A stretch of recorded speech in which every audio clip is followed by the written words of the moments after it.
নমস্কার বন্ধুরা, আশা করি আপনারা সকলে ভালো আছেন। আমি প্রথমে 1 কাপ আটা, লবণ, জোয়ান ও সাদা তেল দিয়ে আটাটাকে একটু শক্ত করে মেখে নিয়েছি।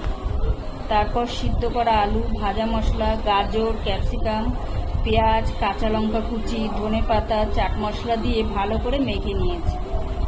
2 চামচ আটা, 1 চামচ তিল ও ধনেপাতা দিয়ে একটা পাতলা ঘোল বানিয়ে নিয়েছি।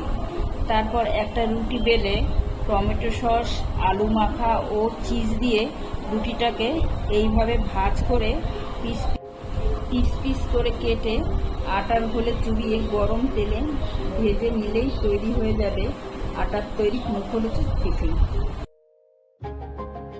ভিডিওটি যদি ভালো লাগে তাহলে একটা লাইক করবেন এবং কমেন্টে জানাবেন কেমন হয়েছে। আর যারা নতুন তারা চ্যানেলটিকে সাবস্ক্রাইব করে পাশে থাকবেন।